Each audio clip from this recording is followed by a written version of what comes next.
Hey, ACC football fans, it's former Virginia Tech defensive lineman Luther Matty, 2013 All ACC selection. You're listening to Basketball Conference, the ACC football podcast. Go ACC and go Hokies.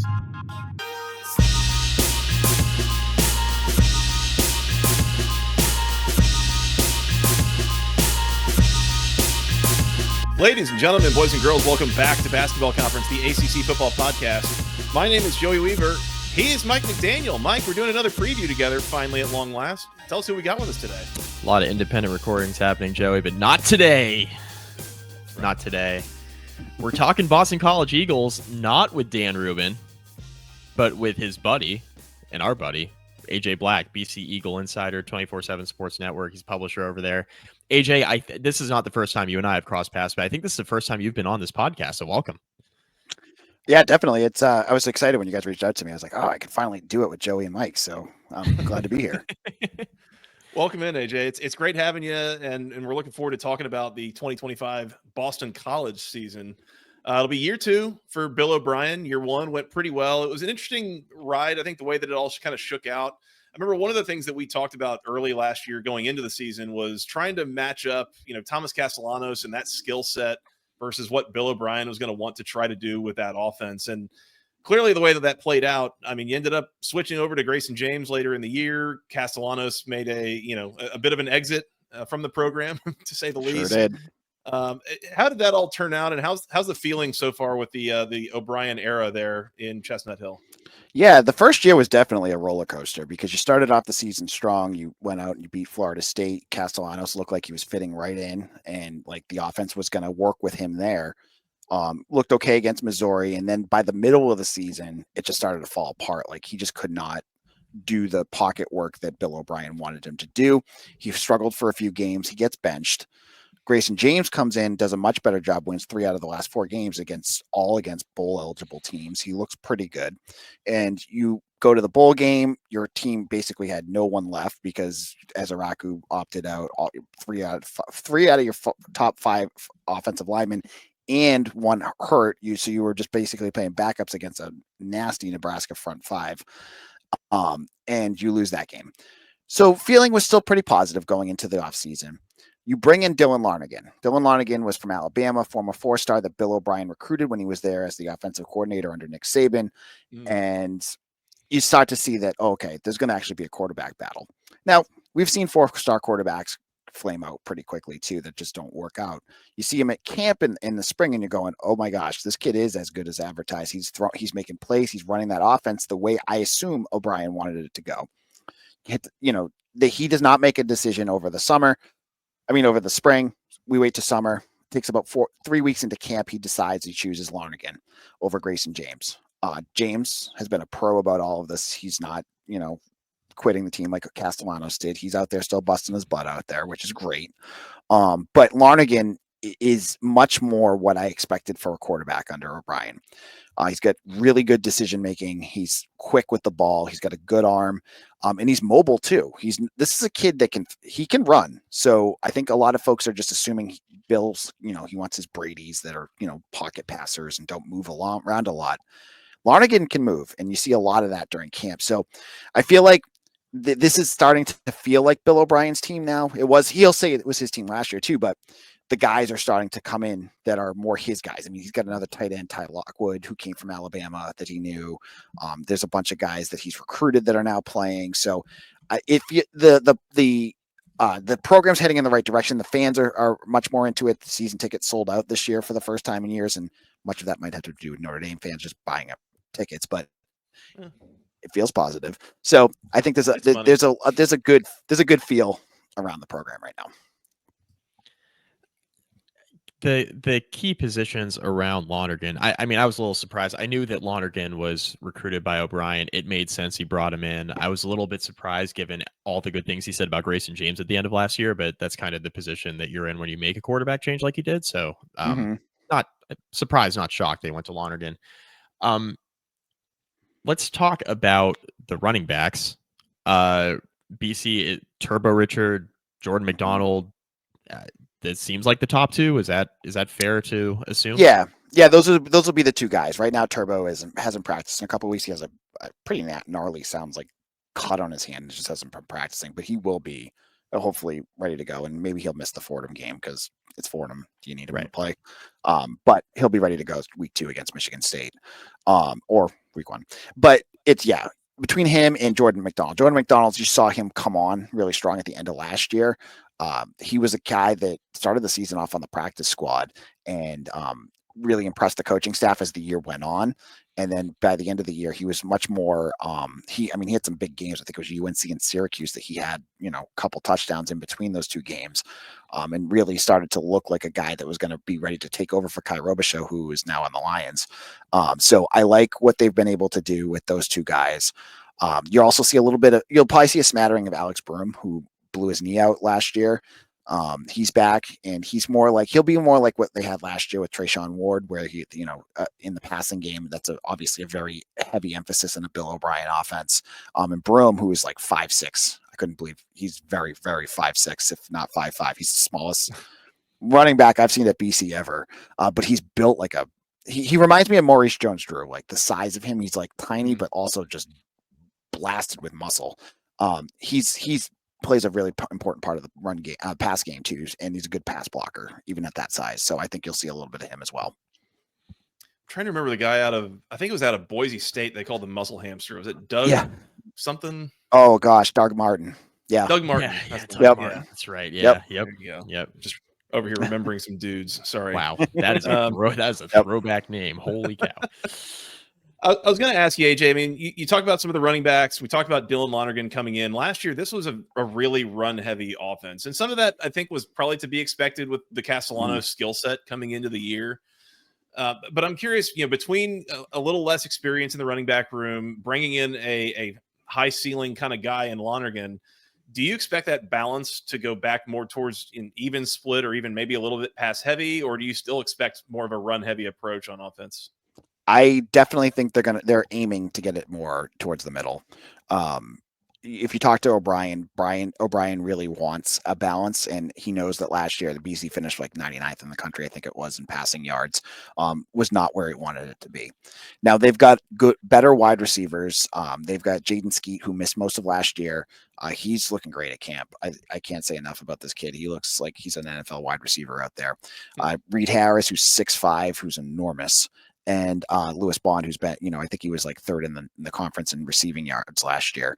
Like, you've got good wide receivers and some good tight ends. They're going to try to throw the ball more. And I also think it's going to be more important too, because I don't think the offensive line will be as good as it was last year. It can't be. I mean, it's not going to be.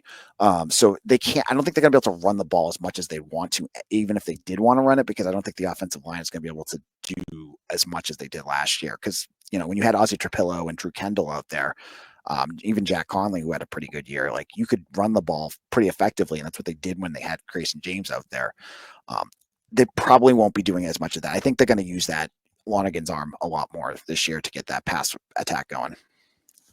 My next question, I mean, you kind of led right into it. Next question, you're replacing multiple starters on the offensive line. So I think you already halfway answered the question, but what should the level of, I don't know, I don't want to call it concern, but I guess what should justifiable expectations be for this offensive line, given what you're replacing up front? It's going to be tough. They have a very good offensive tackle in Jude Bowery, who should be their starting left tackle. Some mock drafts already have him as a 1st-round draft pick for next year. He's huge. He just needs to stay healthy. He's been banged up quite a bit over the last couple of years, and hopefully he'll be better this year. He's very good. Dwayne Alec. The thing with this offensive line, I think that's important, is BC fans, they go back to 2022, which was a complete disaster. They had, that's the year that they broke in Drew Kendall, Ozzie Trapillo, all these guys as true freshmen, and threw them all out there as, like, either redshirt or true freshmen. And that offensive line was a complete mess. They couldn't do anything with that. They also had a terrible offensive line coach that year, Dave DeGuglielmo, who was a 1 year and gone. But now they got Matt Applebaum back, who's done a really good job of developing these guys. And every one of the guys that you're going to see, other than Eric Stoggerty, is an upperclassman. So Dwayne Alec, your starting center, has played significant snaps. Logan Taylor has been the starter the last 2 years. Jude Bowery has been the starter the last 2 years. And then the 5th one, Kevin Klein, he's a graduate student. So you have all this. They're not just like out of high school kids. These are guys that have been around for quite a while. Now, can they perform to the level of those other guys? I don't think they will, but I still think they're going to be a serviceable offensive line. So I think that, you'll have your spots where they play against Notre Dame or they play against Clemson and they look lost. I could see that happening. Like when you play, those two teams obviously have killer trenches, right? Like they're going to be really hard on anybody, especially this group. But there's going to be other times where they're going to be very fine. They'll be fine. They'll be able to hold their own. And I think they may surprise people. I think they will be better than people expect. I don't expect them to be like, some BC lines have been really good in the past. I don't think they'll get to that point, but they should be able to run their offense effectively most of the time. On the other side of the ball, AJ, I was going to ask on the defensive line. I think the obvious loss there would be a guy, Donovan Ezeraku, who was looked at as a potential like top 20 pick. I mean, I know that he ended up going, I think, kind of mid-second round. But either way, I mean, a really, really talented guy you can really build a pass rush around for Boston College. Is there someone waiting in the wings to kind of take on that role, or do you foresee potentially a scheme change a little bit that you got to blitz a little bit more, trying to make up for that content? Yeah, I think it's going to have to be Tim Lewis, the defensive coordinator, figuring out some other things, because they have, Quintavious Hutchins is going to be the one that is probably going to be their sack leader. He was the guy, but he lined up opposite Ezeraku last year, and I'm really curious to see how he does when offenses aren't scheming towards Ezeraku all the time. But I think what you're going to see, what makes Tim Lewis a good defensive coordinator is that he doesn't jam round pegs through a square hole. He is very good at adapting and making his defenses do multiple different things. And I think he, from what I've watched at camp, understands the strength of this defense and the weakness. The weakness is going to be the edge rushers and some of that interior defense. It's not the strongest group that we've seen. Their secondary, and I think their linebackers are going to be pretty good. You've got Bam Crouch out there, who is very fast at linebacker, and you have a lot of talent in that secondary with like KP Price and Amari Jackson, and you've even got some younger guys like Saya Torrance, who look great during camp. They're going to put the pressure, I think, coming from good defense in the back end, and hopefully that front will be able to get to them. But I don't see like one of these guys going out and having like 8 sacks this year. I just don't see that happening. I do see the defense being good. I think the defense is going to be better than people expect too. I just think it's going to be in a different way than it was last year. Does that mean we're relying more on the secondary, right, and a little bit less on the pass rush without Ezeraku? I mean, is that a fair expectation? Absolutely, yeah. I think they have 2 really good safeties, KP Price and Omar Thornton, and some good corners. And I think they're going to, what I've seen a lot of out of camp is those guys making plays. I think they're going to be a turnover-heavy team, forcing a lot of turnovers against quarterbacks that make mistakes. And I think that's going to be how they're going to make their bread and butter out there. I guess I have a bigger picture question regarding O'Brien. I guess what expectations were coming in, what they are now, and kind of what fans see the future of Boston College to be under him. Because when Hafley left, I thought the O'Brien hire, I was higher on it than Joey was. I thought it was an interesting pick, right? And I thought it made a lot of sense given, obviously, he coached at the professional level in New England. He had coached in the college ranks in recent years, obviously being the OC at Alabama and everything he was able to do there. Joey's argument, which I thought was a fair one, was he was getting talent at Alabama you're probably not getting at Boston College, which point well taken. But I did think the hire was interesting in that you're hiring a pro-style guy in a league that really, to that point, did not really have a lot of that left. Like there aren't a lot of pro coaches at the time O'Brien was hired. Of course, Belichick's in the league now, but at the time of hire, right? He was kind of it. So I guess what are expectations for Boston College fans with O'Brien, and do they see him as a coach who can take BC from fringe bowl eligibility to a team that can win 8 or 9 games on a pretty consistent basis? Yeah, I think the fans are very they're looking, they're putting the money now into the program. I think that was the big thing with O'Brien was, the amount of money that they paid for a head coach, the amount of money that put into their coaching pool, the support staff is all increased. Everything around the program, they're putting more and more money into it to support that. And they're going to have a new president next year who is very, very sports friendly compared to the one that we have now. So I think that's going to be a big change coming up. I think there'll be even more support for this and hopefully help him either with NIL pools or whatever they need to get to that next level. I think with O'Brien, they're looking at a coach who has had a long history of developing quarterbacks. I mean, he made Matt McGloin at Penn State into Big Ten Player of the Year. And That's fair. Right? That's fair. Yeah, that is fair. Right. So he can do that. So now he's got his guys, and that's what he's building here. Is it's a developmental program, and you're starting to see these guys. And I'm watching at camp, and I'm like, wow, this. They got a kid at offensive tackle who's probably not going to play this year, coming over from Senegal, who played at the NFL Academy in London. I watched him last year, and it looked like he had 2 left feet and 1 arm. Like he just had no idea what he was. He's 6'8" and like 320 pounds. He's humongous, but he had no clue what he had to do. I watched him at camp yesterday, and he looks as close to ready to play as I could have. I mean, he has his footwork is amazing. Like they've developed him into what they wanted him to be, and that's what you're seeing at multiple positions. Are these guys that they're maybe have it's Boston College. You're not going to get tons of blue chips here, but you are bringing in guys that are workable, that you can develop and you can build. And his vision of this is how you're going to get to the NFL.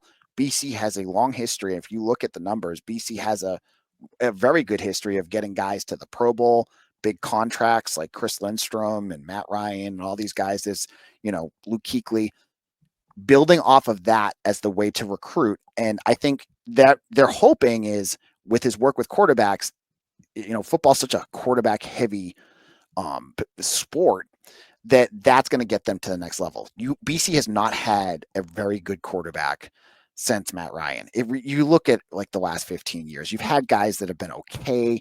They've had their moments. You got like Tyler Murphy who could run, but really couldn't throw. You had Castellanos, doing his thing at one point. Phil Dracovic was hot for a bit, but then he flamed out. Like you had these moments, but this is such an important position you can't miss with. Jeff Hafley had no idea how to recruit at that position. Like his quarterback room is gone. Everyone that was Jeff Hafley, other than Grayson James, who he transferred in, is gone because Bill just watched them and was like, they aren't playing and they're gone. They either switched positions or they transferred out. Now he's getting his quarterbacks in. You got Larnagin. You get this kid, Shaker Reisig, who is probably not going to play this year. But you watch them at camp and you're like, okay, this is what BC's missed. This is what BC hasn't had in 15 years, is someone who can move the ball and be explosive. I think Larnagin, I don't want to say he's going to do it this year because it's his first year starting, but I see things in him I have not seen at a quarterback at BC in years. Like, and that's the Bill O'Brien effect right there. Like they're going to have cleaner, more explosive quarterbacks than they've had in years. And I think that expectation to get over that 7-win hump that BC has not had, it hasn't had since 2008, may not happen this year with that schedule, but they're building it to get to that point. And I think it'll be here sooner rather than later. Just a quick follow-up, AJ, and I hate doing this like negative kind of fear casting, whatever. But like if I'm a Boston College fan and I'm looking at my head coach Bill O'Brien and he's just this long-term NFL guy, I would be worried that he would go back to the NFL kind of at the first time he gets the opportunity. Do you get that sense, or do you think he's at Boston College for the long haul? I'm torn because he says one thing, but I could get the other piece, right? Like there's an important reason he likes New England. He likes staying in this area. He's from the North Shore. He grew up around here, and he has a child with pretty significant medical needs that gets help in Boston. So that piece I could see, like it's important for him to be around so that his kids can get their medical care and things like that. And he's got family around here. I could see that piece, but I also could see the chomping. Like if an NFL team offered him something, would he go? Now the big piece, I think the big piece will be, will Boston College continue to up the amount of support that they have for him? If they're supporting him and giving him what he needs, I could see him staying for a while. But if BC starts to cheap out like they've done in years, and not doing with rev sharing, we don't know because it's a private school. No one's saying anything. Are they doing the right thing there? That'd be a thing to look at. Are they continuing to push for more NIL money? Are they getting donors, things like that? Like that'll be a piece. So if they cheap out on that, if Father Jack, who's coming in next year, does not push forward, which I think I honestly believe he will, I could see him being like, okay, I'm out. But it's all he's just like Belichick. Everything's close to the vest and certain stuff like that, and he seems happy. I think he really likes it here, but things can change. He coached for him a time or two, I heard. Yeah. The schedule, AJ, you referenced it already. BC could have drawn an easier schedule in league play. Jesus. Clemson, Louisville, Notre Dame, SMU, and Georgia Tech all on the schedule, and you can make an argument that those might be the 4 or 5 toughest teams in the league. Yep. You don't draw Miami, so okay, maybe that's the team out of like the handful of ACC contenders that you might have wanted to draw instead, just given their uncertainty and what they're replacing. Things need to start fast out the gate, I think, because in my mind, from a talent standpoint, I think this could be a 7-win Boston College team. I look at the schedule and I'm like, man, you got to start quick in September because things heat up fast, especially in the middle of October on. Yeah, that's what might have been my point on the show for the last month, is that first month is going to be so critical because there's a path for BC to go into to host at home against Clemson 5-0.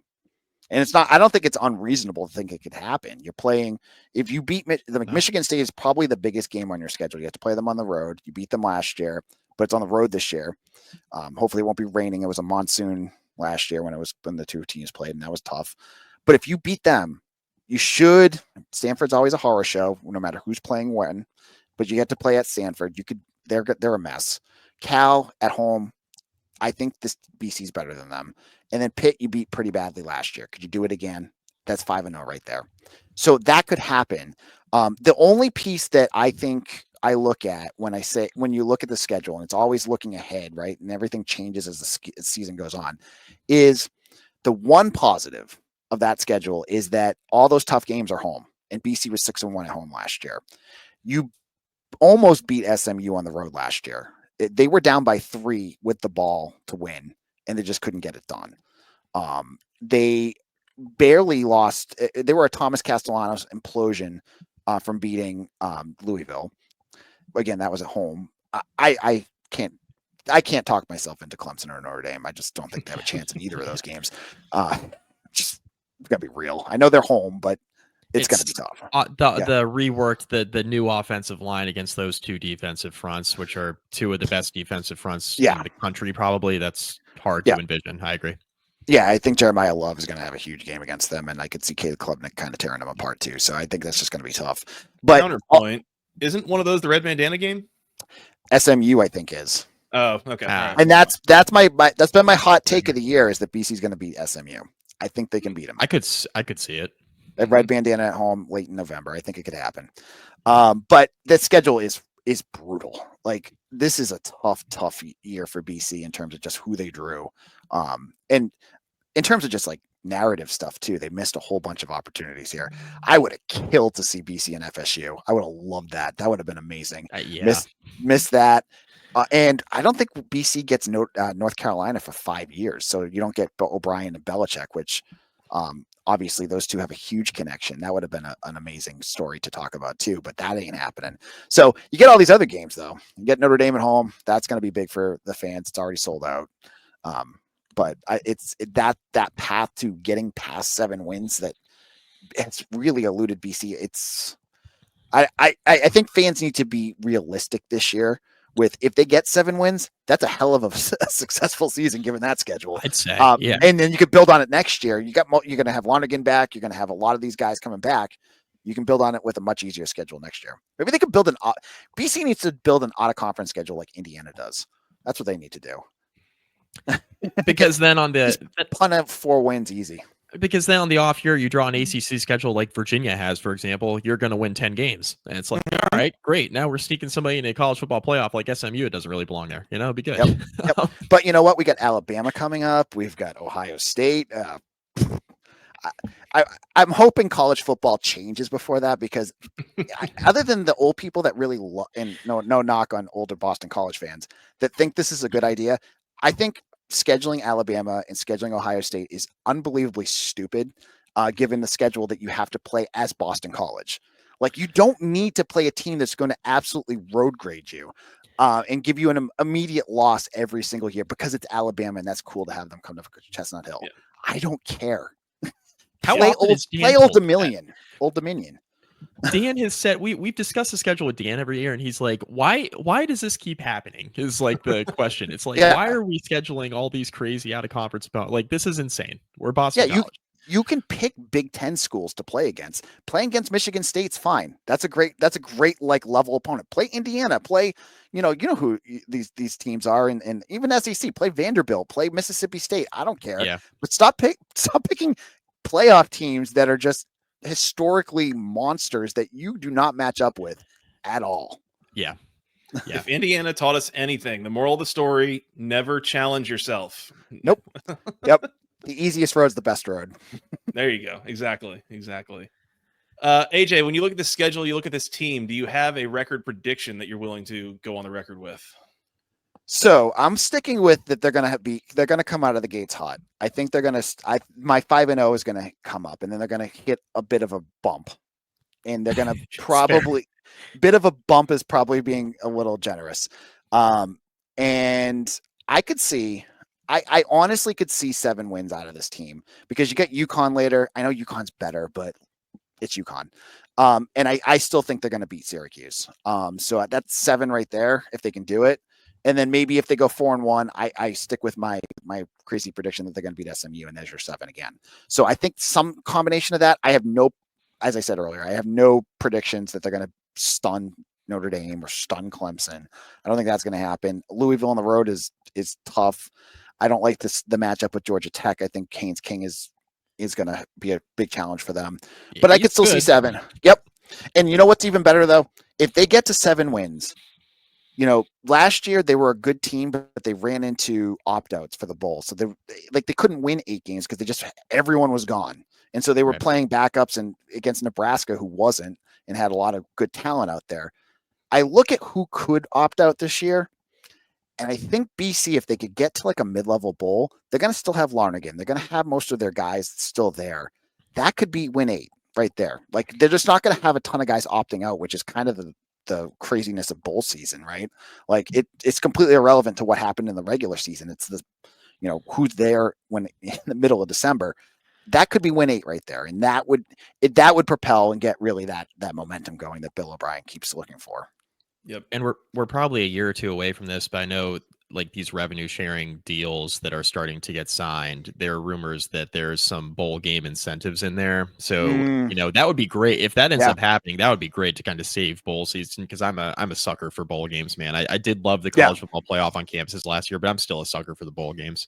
Oh yeah, totally. Yeah. And but you see, like, BC in the last 2 years, they played at Fenway Park and Yankee Stadium, and the turf there is just like begging for like ACL tears. It's baseball. Yeah. It's either frozen or it's a swamp.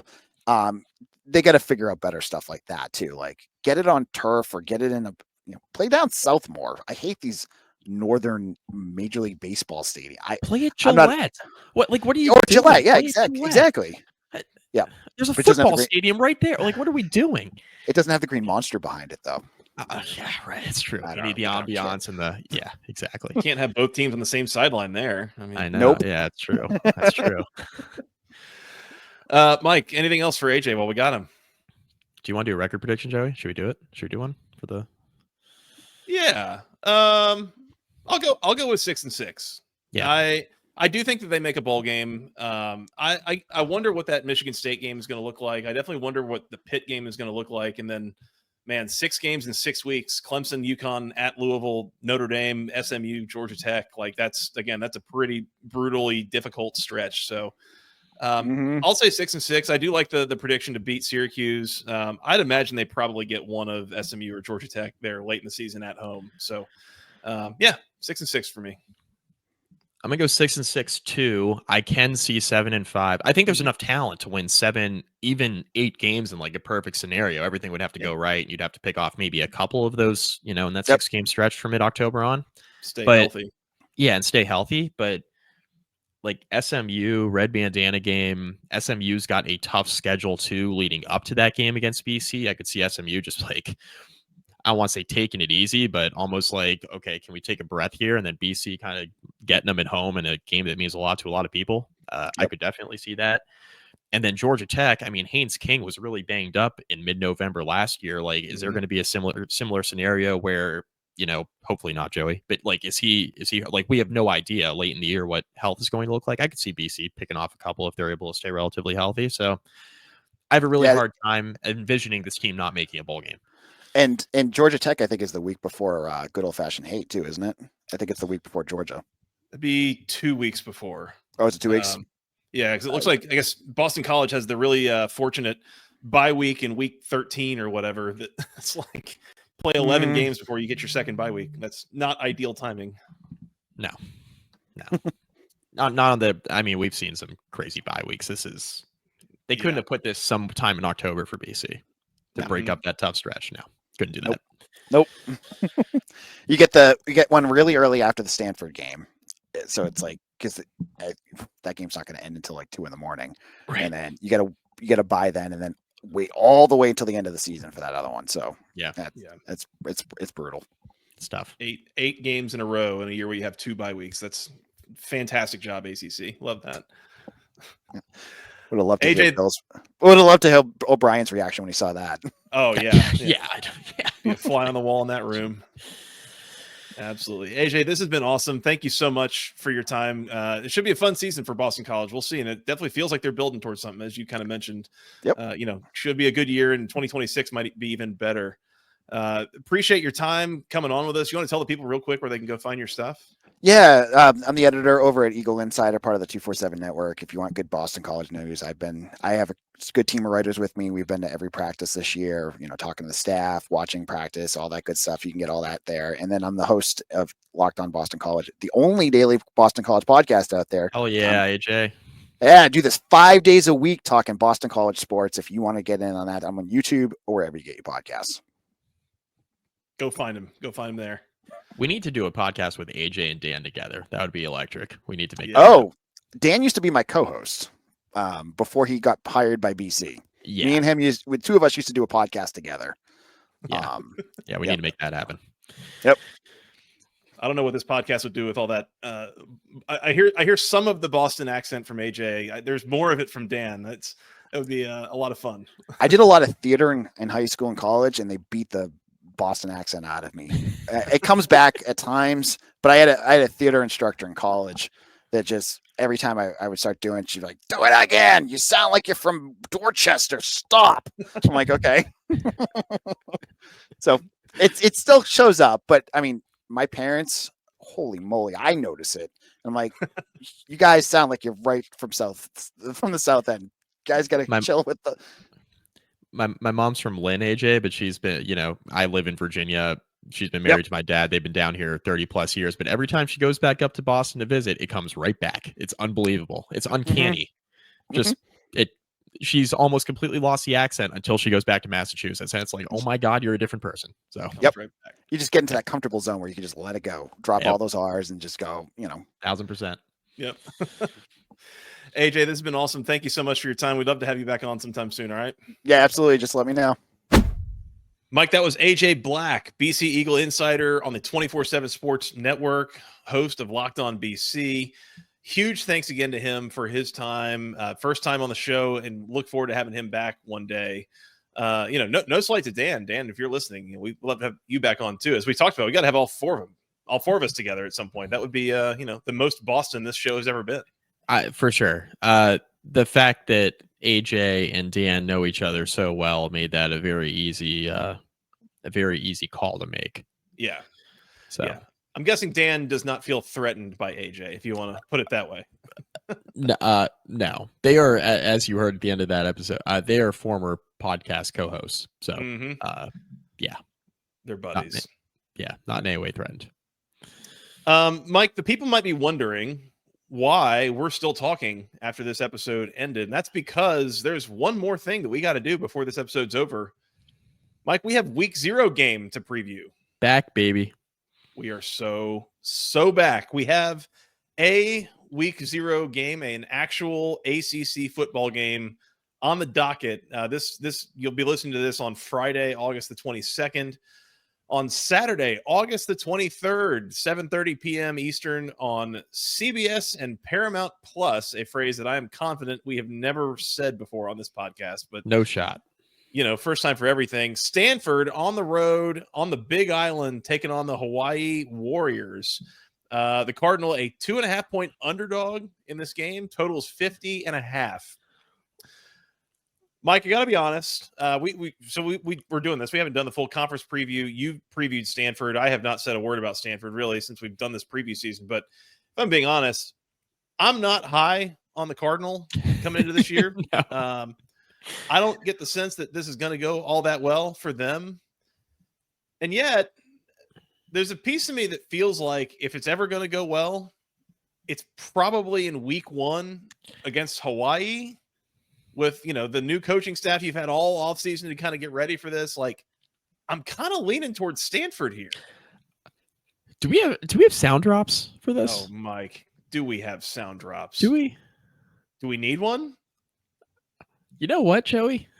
Oh, no. What a way to start. You know what? Mm-hmm. It's been a long off season, like you said. I don't care. I'm a sicko. We had that drop ready. Sorry, was that the right one? Or I think so. I think that was the right one. Because Joey, it's been a long off season. We've recorded a podcast here and there, as we tend to in the off season. Here and there. We haven't been able to lock up any games in a while. Mike is jonesing to lock up a game here.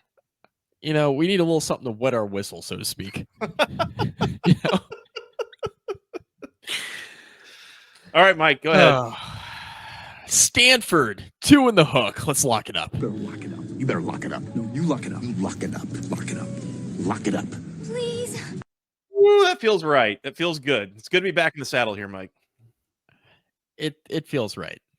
I am with you. I did the Stanford preview. Ben Gulbranson is their starting quarterback. Gesundheit. Yes. He is it's quite the last name. Last name's quite the mouthful. Not like the Cal quarterback's last name, who we'll need to get a pronunciation guide and work on that, Joey. Gulbranson is a 6th-year senior. He's been around the block a little bit.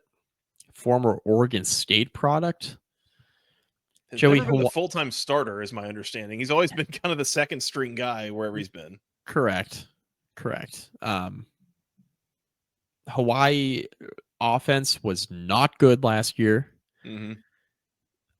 They are returning their starting quarterback. I believe his name is Miguel Alejado. Sure. Offense not good.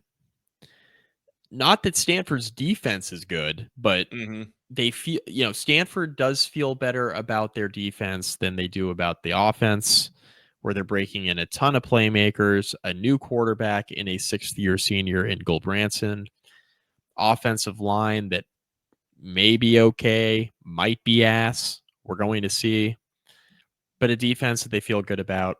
I like Stanford here because of their defense and because I don't have much trust at all in Hawaii's offense. Mm-hmm. Hawaii only averaged like 19 points per game in conference play last year. If you're looking for another little bet, if we can get a Hawaii team total that's inside like 28 points, I think you want to take it. I think you want to take it here. If you really want to get sick, which it's week 0, people have been clamoring. They've been jonesing for some bets, Joey. I think I like Stanford here, plus 2.5. I think this is one of like Stanford's 3 wins this season. I think they got to get one here. Got to get it here in the opener. Yeah. If I'm looking at Stanford's schedule and picking out like where are the wins, this is probably one of them. I don't know a lot of specifics about Hawaii, but I do know just, in general, it is not going well at Hawaii and kind of at the macro level. Like there's been a lot of political infighting basically there of like, how much do we value our athletics program at all? And like, I know the state government was involved, and like Todd Graham was like subpoenaed to, like, I mean, there's a whole thing out there, right? Like, it's a total absolute mess. I think Timmy Chang is still their head coach, right? He is. That's correct. Yeah, real ones from like the early 2000s would remember Timmy Chang, Hawaii quarterback. That would be you and I, because we are old. Yeah, he had a great a great career as the quarterback at Hawaii until he ran into a certain unnamed team in the Sugar Bowl one year, and that went very south very quick. But we don't have to go there. Anyways, yeah, I think if you're going to get it, I mean, Stanford is probably a little bit more talented here, right? Like, just full stop. I mean, it's not a great situation for Stanford, but you probably got some more talent. I think Frank Reich is your coach. I mean, that's not a negative, right? Like, that's a guy who's been an NFL head coach and can game plan and probably find some ways to use whatever pieces you have available to you. Like, I feel good about that, especially in game one where nobody's seen it yet. I see you have some input here, Mike. Biting my tongue, not negative, might not be a positive either, but certainly not negative. Yeah. I mean, I don't think that it's like some innovative, new school kind of, but like, a guy who is a good enough coach to be an NFL head coach and an NFL offensive coordinator. Like, these guys, you don't get that job by accident. So I think with all that said, yeah, I mean, if they're going to win anything, I think it's got to start here. And, 2 to 3 wins this year. I think this is one of them. So give me Stanford on the field, plus the 2.5, obviously, but on the field, I think they win this game. What fun would it be if only you lock this up, Mike? So, I'll join you. Let's go ahead and lock up Stanford plus the 2.5. And you know what? Outright. You better lock it up. You better lock it up. No, you lock it up. You lock it up. Lock it up. Lock it up. Please. And while we're at it, give me the under 50.5. I think this is a bit of a rock fight. Yeah. 17-13. Yeah. Cardinal. Implied score here, by the way, is like 26.5 to 24.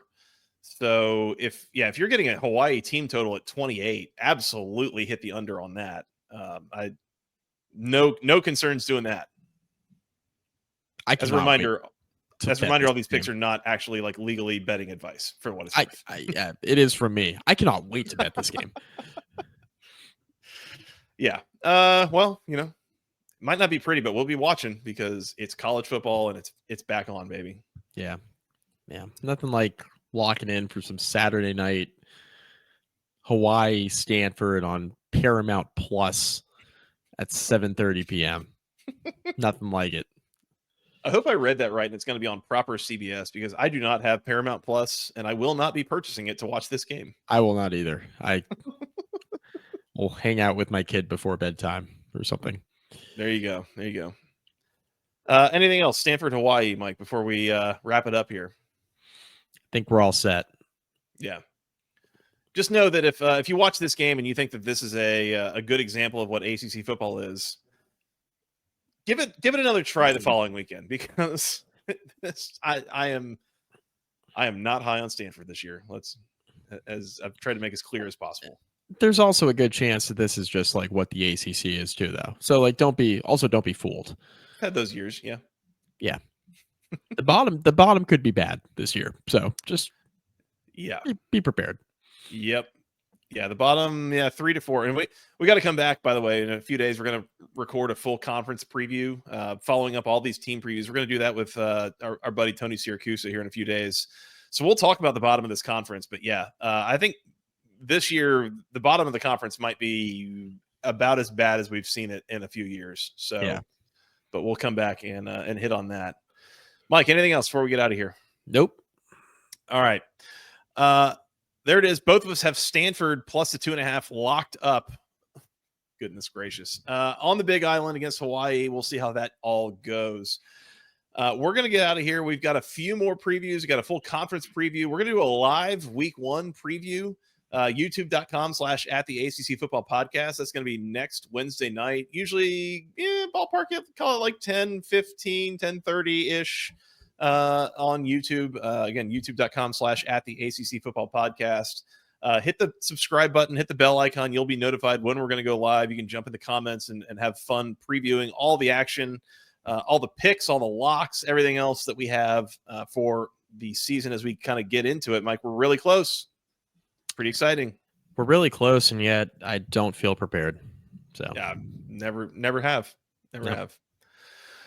Mike, you want to come back and finalize some of these previews and actually get into the season? Let's do it. Let's do it. All right. For that guy, Mr. Mike McDaniel, for Mr. AJ Black, I'm Joey Weaver. Thank you guys so much for listening. We'll talk to you again very, very soon. Enjoy week 0. Until next time, go Eagles and go ACC.